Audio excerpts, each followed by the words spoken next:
Here's problem 3, another number theory problem, sort of also combinatorics problem, that asks how many ways are there to split the integers 1 through 14 into 7 pairs such that in each pair the greater number is at least 2 times the lesser number. For this problem, we need to think about what numbers can go with what other numbers. Let's just list them out and see what we can figure out. I guess the first question is what pairs work, and for example, what numbers are the greater number and what numbers are the lesser numbers. So in this case, for example, let's consider the number 10. Just as an example. For the number 10, we have this interesting thing where 10 has to be the larger number, right? 10 can definitely not be the lesser number because then the larger number would have to be at least 20, and no numbers in this list satisfy that. Okay, so that means 10 has to be paired with a number, and that number has to be basically less than or equal to half 10. In other words, you can pick numbers from 1 through 5. Certainly, you can't pick numbers greater than that, otherwise 10 would be too small. So that's one example, right? We can do that for all of the other options, right? 11 can also only be paired with 1 through 5. 12 can only be paired from 1 through 6.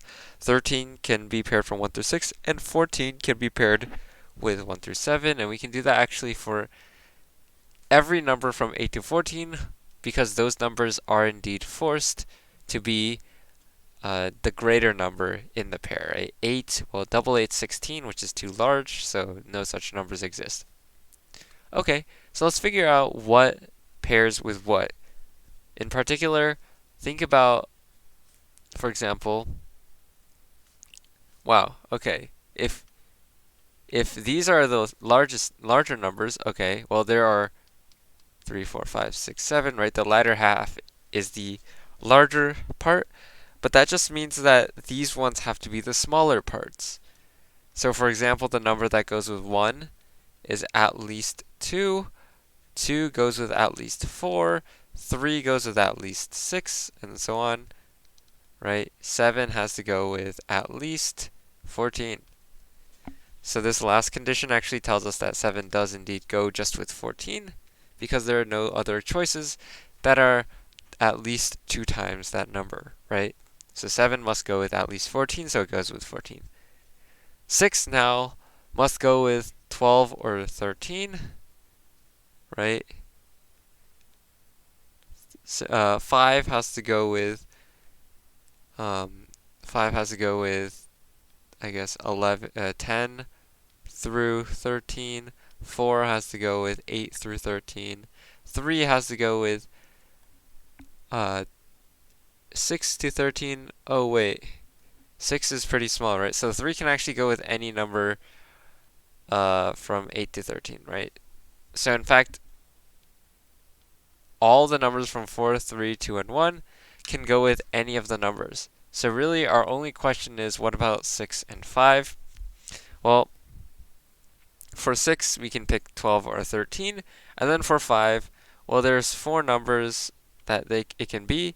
However, we also know that it can't be whatever 6 paired with. So basically, after we can pick the number pairing with 6 first. For example, if it's 12, then there are only 3 remaining possibilities for the 5. Of course, if we pair 6 with 13, the same is true, right? It's just 10, 11, 12 instead of 10, 11, 13. So if we choose to, okay, we don't have any choices for D7, it has to pair with 14, but otherwise, there are 2 choices to pair with the 6. Then there are 3 remaining choices to pair with the 5. And then for the remaining numbers 4 through 1, okay, well, we know that those numbers, well, double that. That really doesn't put any more constraints, right? Because all of these numbers are in fact greater than or equal to double. So out of the numbers from 8 to 13, of which there are 6 of them, we've already chosen 2 of them to pair with 6 and 5. So there are remaining of 4 different numbers we can pair with 4. 3 after we've chosen one for 4. Then we have 3 remaining possibilities for 3, then 2, then 1, right? So if we sort of think about the order in which we pick things, we pick from most restrictive, so basically least choices to most choices. And usually this allows us to avoid messy casework or listing. And usually we just have a nice product of numbers.